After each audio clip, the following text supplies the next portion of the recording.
All right, guys, welcome in to Browns Film Breakdown Thursday, March 6th. Hope this podcast finds you well. We have a lot to discuss today around, our guest here, Jared Mueller, is joining us, is going to talk to us about a bevy of things he learned at the Combine that I think is always great and well done for the time of year when he visits Indy, pulls great information. We have a lot to talk about Nick Chubb, who continues to be the center of attention, as we have found out, apparently, that the Browns might be really pushing toward him testing free agency in a serious way, and maybe done with him in Cleveland. There's a lot of emotion tied to that. But before we get to today's show, I do want to talk to you about some things we've done. We have multiple film rooms that have gone live. Myself and Scott have done multiple looks at quarterbacks. So we've done Cam Ward. We've now done Shador Sanders as well. Both of those guys have all 22 and analysis up on the website. You can find that. I think it's pretty great. You can join the YouTube. You can really support us in whatever way you need to support us, really through the podcast angle if you're a podcast listener, or if you're on the website and you want to pull up and read and watch video all the time. We have you covered. A lot of great stuff going on. Please come over and support Browns Film Breakdown, because that is where we get every bit of what we do to give you guys Browns content, is through your support. So we appreciate that very much. And if you could go to the YouTube channel, subscribe to that would be greatly appreciated. And then obviously, like I said, if you have not done so, you're testing the free podcast side, come over and join us and get the deep dive information every day on the pod that I think is well worth your time. I welcome in Jared Mueller from Dogs by Nature and many other places at SB Nation. He's kicking butt these days. What's up, man? How are you? Good, man. Just staying busy, right? I got write about some wrestling, and today we decided to write up some mock possible shows for Josh Allen's new media company. It's really fun to be a part of a team where you can just literally just do random stuff. Tonight we're talking about whatever Ravel's first name is, his milkshake that had a Philly cheesesteak at the top of it, and we all wanted to vomit. And yeah, it's fun to be a part of that team over there at SB Nation, and still get to do my Brown stuff. They do a great job, man. Really creative and getting out there and doing different stuff. Like you said, you get a lot of Browns content. There's plenty to make, and you have a good group of guys over there doing it. But then there's obviously, like you said, bigger overarching stuff that they do, and well worth following Jared, and well worth following what they do at Dogs by Nature. I cannot encourage that enough as a partner to what we do over here too, and a good culture around Browns blogging community that I think is one of the best across the NFL. Jared, we got a lot to discuss, man. I think there's some absolutes, probably not the right word to throw around, but there are some people trying to define decisions looming in the next 2 weeks, very important decisions, we know, and we've broken down the option bonuses coming from Myles Garrett, a decision maybe from Joel Bitonio. What are the Browns going to do with Nick Chubb and their own in-house free agents? A lot of stuff going on. It seems like every single day there is a larger contingency of folks who think the Browns are locked into a quarterback at 2, all of which we will talk about in great detail, many of those things, whether your side or my side, whatever, in the next 3 months. But I think what's interesting coming up is, some of these decisions around competing next year, and Myles is one of those that looms, but I think Joel Bitonio coming back was another. And I know Mary Kay wrote at Cleveland.com about some of the lingering in-house decisions, or sort of not just team driven, but player driven. And we get some confirmation that Joel Bitonio is coming back. The team put that out as well. So that is kind of locked in. It's not a guessing game sort of thing. So, I mean, I think, listen, Joel's not who he once was, upward of maybe even just 2 years ago.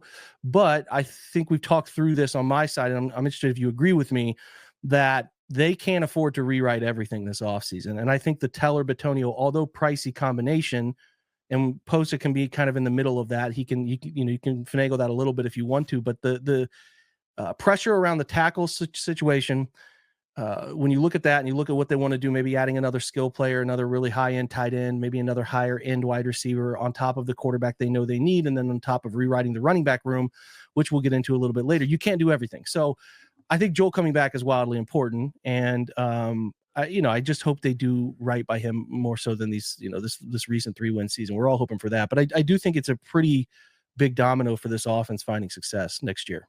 It really is. One of the things, and obviously you've done the film breakdown on all of it, but last year was a failure in so many ways. And one of them that for me that was really frustrating is you really had offensive linemen who are best at getting out and on the move and taking advantage of leverage and some of those kind of things. And you just had them sitting back there catching players, right? They're just dropping back in pass sets and catching all these bigger defensive linemen and quicker defensive linemen. And you make Joel Bitonio, for example, not look as good. And then you have Jed Wills and DeJuan Jones and whoever else playing, Jermaine Ifedi playing left tackle. That's going to affect your left guard. And And so when you talk about doing right by Joel Bitonio, I think system is obviously important and using him, Wyatt Teller, Posix to their strength. But it also is, what are you going to do at left tackle, right? Whether they trust DeJuan Jones or not, I think that's the one that makes the most sense. Like you said, there's not a lot of ways to fix everything. I also think Jack Conklin, based on his contract, is kind of in the same position that Nick Chubb was last year. The Browns have him over a barrel. What they did with Nick Chubb last year is, sure, we could cut you day one and you're going to make nothing and you got to go find your way. At the end of training camp, you got to find your way, or you can take this contract we're offering you. That's really what you got. Same thing with Jack Conklin, zero guaranteed dollars. They could literally just say to him, hey, you take this $5 million contract or whatever with incentives, be our starting right tackle, or we cut you at cut down day, and then you got to go find your way someplace else where you can think you can make more money. And so I think it'll be interesting next year. Do they actually start with a version of their starting five from last year, but are they in a better system? Is DeJuan Jones healthy, maybe a little thinner, hopefully? Is Jack Conklin healthy coming off? And are they doing right by Joe Bitonio and potentially his last year? It's well said. I think we've articulated quite a bit about, you're talking about a passive approach, whether pass pro, but that RPO stuff too, man, where you're really not a physical gap down team. They've really trying to rewrite the culture of the offensive line, echoed by the players at the end of the year. But obviously the Bloomgren hire is pretty indicative of what they want to do. He's one of the biggest gap specialists in the league, and he's really physical run block double team guy. So I do think they're going to get back to more of their nature, which, probably means a step back in the right direction. But as we've noted, it's really hard. I can't say you can't, but it's really hard to rewrite both tackle positions in an offseason. So yeah, Conklin probably lingers. They probably got this whole, and then unfortunately there's a lot of this is sentiment kind of going around, which is like a one more year thing. Right. So it's probably Conklin is probably keeping those three, is probably trying to find a left tackle to compete at the top of the second, or maybe a guy you like in the third, barring some sort of trade down scenario, which is always sort of on the table. But yeah, it feels like a lot of the offensive line will be back intact. It'll be very different, and they're probably going to be drafting heavy in the later portions of this thing to give themselves more options to, in 26, sort of start to really center developing some of those guys, rewriting and getting cheaper and younger, and all of that up front. But for 25, I think in the pressure situation they feel around protecting, whether it's a veteran sort of squatting duck back there or if it's a young kid taking over that position, they need to have some sort of veteran presence in front of them. I think it's wise to an extent. The other piece of information, other than listen, hey, Josh Gordon officially retired. That's what we heard. Corey Coleman's a coach at Texas Christian, I believe. Yeah, big day for subtle former Browns wide receiver news. Big day is it's going on today. So I mean, look, the news of all news right now, because they're going to make a decision on a lot of these different guys. They're going to make a decision on, in-house free agents, most of which will not sway or move many people because they maybe don't have that personal connection to him, Jed, or some of the others. But like, the Nick Chubb thing is massive, and it's massive in a PR standpoint when the Browns really are at a PR low. And I think the question just becomes, where do you see? I think it's hard. I think it's hard for most hardcore fans because the nostalgia, and I tried to write this in yesterday's newsletter about the nostalgia of Nick Chubb is better than the reality. And that's just being honest.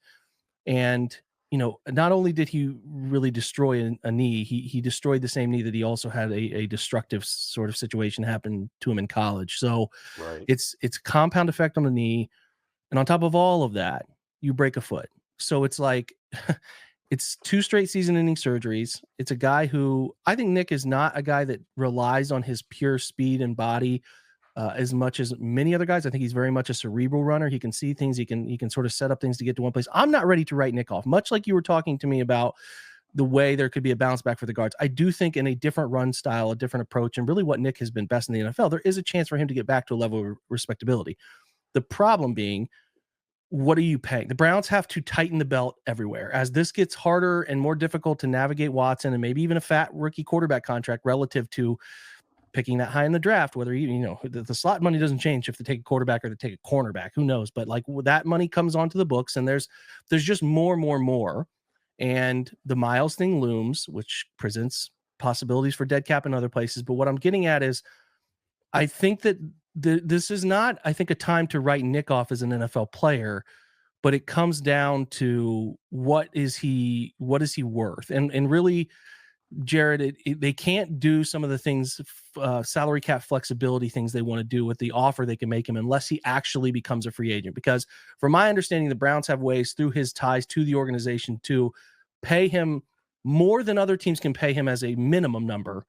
Like the Browns cap would be so okay. So say the Ravens, and I'm pretty positive I'm getting this right. So say the Steelers, they said Najee Harris is out. Let's replace him with another power back. It'd be disgusting, right? It'd be terrible to watch. It'd be painful. No one wants to see it. But say they got hungry and they're like, hey, man, we'll give you the minimum, right? We'll give you the minimum or just over the minimum with some incentives. And here's what we can do for you. Their cap number would be the same for the Browns, but the Browns could pay him more money that would still be less against the cap because of the relationship to the organization and his veteran status. So the Browns are actually still in a position to keep him around for something that is not destructive to the cap. I think the question is just like, is he worth that still? And I'm not saying they're going to lock like a bunch of future years here, but the thing that kind of looms, Jared, is that Jerome Ford, not a perfect running back in the final year of a cheap contract still, who has the ability to pop a play, as we've seen. He's got breakaway speed. Not a guy I want on the field 3 downs. I don't want to be I want him in more of a Duke Johnson role. Put it that way. Not as good of a receiver, but I do want him in that change of pace role that I think he can handle. But also this running back class and the alignment of the Browns picks inside said running back class is a really good alignment.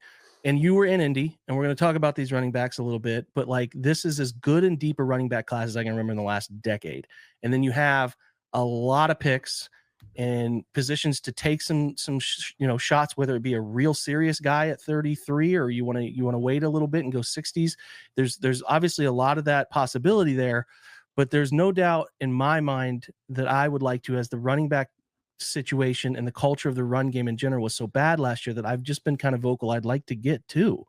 And if you get 2, maybe that's okay. Maybe you're keeping Nick and maybe you're keeping Jerome and you're going 4 running backs. They've done it before, but that's just a lot of mouths to feed, even though you do recognize that Nick has a bit of an injury history. Jerome Ford has had an injury history. He has not really always been a 17 game available player. So that's probably a little bit of it. And maybe that's the route they go, Jared. If they really like a couple of these guys, they're adding them to Jerome and Nick, who are guys at the end of contracts. If Nick is getting another year or a 2-year deal, wink, wink, and it's like you can get out of that deal after a year. You still have those 2 young guys. But I am at the point where I think today Mary Kay kind of wrote that the Browns were done with him, and that is ended officially. And I don't know that door is completely shut. I will be interested in that one. So I'm opening the floor to you to kind of give your gut feeling on it, your impression on it, and whether you think he actually is going to come back here if it comes to be. So a couple things you said. I think Nick Chubb is a really cerebral running back, but I watched last year, and obviously he was coming back from major injury and all that. But you saw a body that didn't respond to the mind, right? Like he was 1.5 seconds off on something. He just wasn't seeing. He wasn't there. So physically, now I have to be, I got to be intellectually honest. I think Kirk Cousins is going to be better this year in a better system and a year removed from his Achilles injury. I'm just not sure that's true about Nick Chubb. So there's a little bit of balance there when it comes to injuries, but I think that's just a different position, and I think there's something there. I do also think, from everything that I've heard, the Browns are okay with Nick Chubb coming back. Is Nick Chubb okay with coming back? Last year they did. They held him over a barrel a little bit, right? Obviously, they wanted him back. He had the major injuries. Who knows what he would have gotten in the free agent market, but they did kind of control him, and that's what they're supposed to do. That's what a business does. Totally get it. But does he want to go through that again? Does he want to be at kind of their mercy? Does he want to trust them with everything? Or does he really want to see what that market holds? And I think Saquon Barkley, obviously he's not going to be Saquon Barkley next year, what he was this year, but I think he's a great example. Saquon Barkley wouldn't have been that with the New York Giants. Everybody would have said they wasted their money on a running back because you don't have a quarterback, you don't have an offensive line, whatever it is. And so let's just say he goes to the Chiefs. Let's not use the Ravens or the Steelers or the Bengals. He goes to the Chiefs. He goes to the Texans, right? Well, they have Joe Mixon, but he goes to a good team, and he's able to excel. And he runs for 1,000 yards, and he has 6-8 touchdowns. That doesn't mean he would have had that with the Browns, because the Browns maybe aren't going to be set up the way that team is. when people talk about Kareem Hunt this year, he wasn't very good, but they see him, he's got X amount of yards, at probably a 3.1 yard per carry average, but he's got Yeah. X amount of yards and he gets this touchdown or he gets these big plays, and all of a sudden he could have done that for the Browns, and that's just not realistic.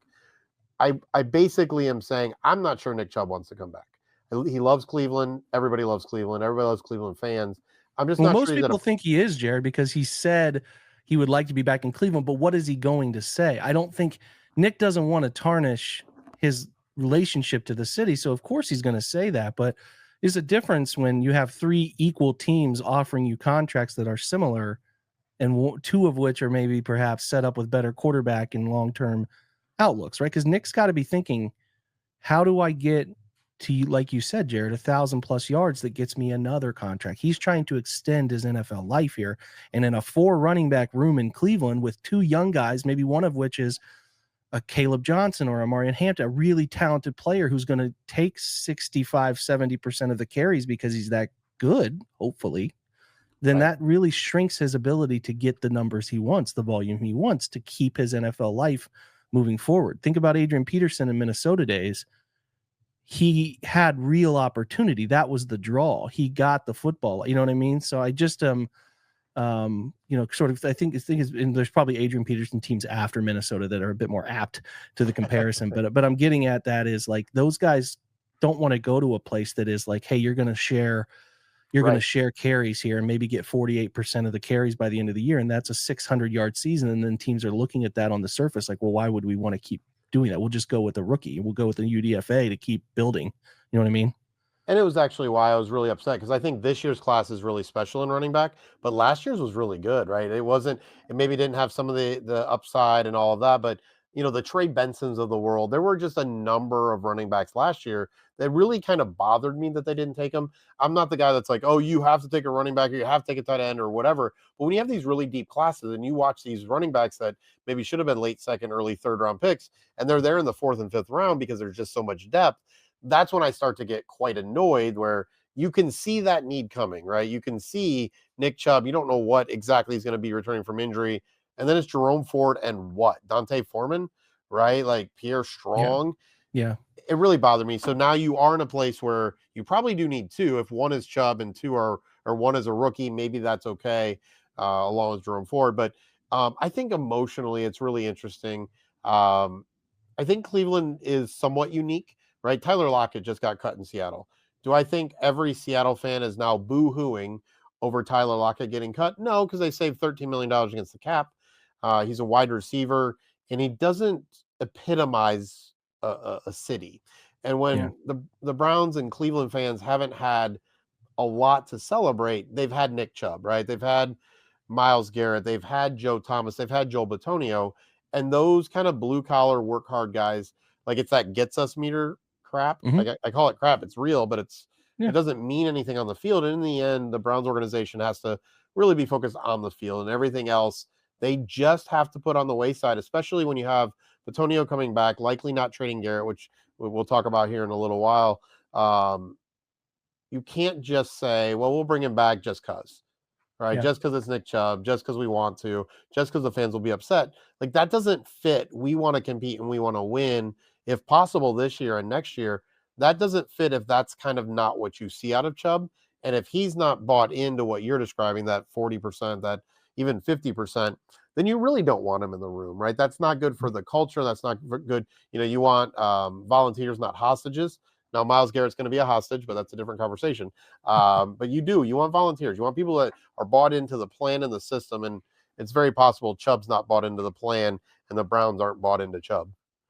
Yeah, there's so many moving parts. Like you said with Lockett, it's easy to justify your organization's decision when it means cap savings, right? It's very simple. It's very hey man, it's business sort of cliches come into place here. But with Nick, it's not necessarily that. We know the contract is up, and the perception from most of the fan base is that he's not getting real money from anyone. Now, that Right. could be the case. He could go out and test them. Maybe there's very limited interest, period. And the only option for him is like, oh, I can go back to Cleveland and still figure this out and whatever, whatever. Like there's a pathway to maybe a year or two still in Cleveland. We're not ruling that out here, but I think it's a little different than that the trickiness of Nick is different from the Lockett types because the money won, but like I just don't know if there has, and really it's probably a compound effect happening here, Jared, between the Watson, the negativity, the aura around the franchise, doing right, air quotes, by players. And then you have like, it was really Miles and Nick who are the faces of this. I think Denzel kind of hovers there too, but he's just sort of so quiet at times. But and not that Nick isn't quiet, but Nick is scoring touchdowns, and that's a little different than doing Right. your job in cover 3 or man coverage where the ball goes to the other side of the field. But like he really is the face of this Mhm. whole post 1999 thing. I think you could argue that these two guys are the most purely talented football players they've put on the field. Ironically, Josh Gordon, who we referenced earlier, probably in that competition too, but his production meter doesn't quite tip the scales the other way to do here. But like you have this effect of like these are two guys we love. I mean, hell, Jared, I 2 months ago I never buy jerseys. I bought my son a Myles Garrett jersey, and then this happened. So it's So like it's your fault, right? Like, we gotta make sure we're clear here. very clear. I played into it a little bit. They caught wind of that one guy in Columbus who bought their kid a jersey. But no, I do feel like the reason this is not one reason for Nick. It's a domino of Yeah. all of these PR failures, and then it's like, oh, they're gonna let him walk, even though he said he wants to be in Cleveland. But there's just more context to it that I think you have laid out really well there with his desire to actually be in Cleveland. If he could go to think of there's a ton of other places that have maybe that for instance, think of the Cardinals who are you have the Benson, but yeah, they want to still give a guy a James Conner like run to somebody. There's a lot of, I mean, Dallas actually, ironically, is a team that could use maybe a lead back and sort of try to figure that stuff out with Dowdle in the market there. So I think there are going to be teams that maybe present him with a more clear pathway, runway to opportunity. And then it's for Nick, it's do you want to come back to make more true money in your pocket that's baseline guaranteed that you have like, hey, we're going to give you 3 million, only counts this much against our cap, but this 3 million escalator works for you versus, hey, I'm just using Dallas as a hypothetical. The Cowboys are offering you a deal that is a baseline, but it has more incentives. And inside of those incentives are a clear pathway to 225 carries. That's what it comes down to. Like that's the stuff that agents are sitting down with their players, thinking through, talking through, and trying to make decisions about. I think if this was an ideal world for both sides, I think Nick Mhm. was healthy enough to come back, and that could still be the case. But I think again, the Browns know they have to get younger at that position. They have to get faster. They have to get the depth right. And like you illuminated, they took a risk on the position last year that Nick would come back and be a little more like himself, that this schematically, this stuff would work out better, that Jerome Ford would be a full participant throughout the year, that Deontay Foreman still had a little juice left in the tank, that Naheem Hines was going to come back from injury. None of it panned out. But what they always seem to do, think back to maybe defensive tackle a few years ago, the last year of Joe Woods, and there have been other positions here a little bit too. When they take a risk and it doesn't pan out, the next year they really course correct. They Yeah. really try to get that position right. And I kind of am expecting them to go about that route in a similar fashion this year. But again, really, really hope there's a future between the two of them that makes sense for both sides. So we will continue to talk about this as it develops. It's going to be the next 2 weeks of developments here that are going to be moving Ooh. pretty hastily and quickly. So we are going to stop here for the free side of the podcast. If you're listening to us on maybe a regular Spotify feed or iTunes podcast stuff, like come join us. You can get the beautiful thing is that you can get your Substack subscription linked up to the premium channel in your Spotify. So that can be a thing that you get every day cleanly. We're going to put video with that up on the Spotify app every day. Come join us if you have not done so. I think, again, the benefits of all the other things we're doing, the community forums that we have, and many other benefits of film room stuff that I think is pretty unique. You can find all of that. And like I said, join us at a pretty fair, reasonable number per month to support some pretty good Browns content. So check that out. If we're leaving you, we will catch you guys tomorrow. If you're sticking around for the premium bit with Jared here, hang around after the break. We will be right back.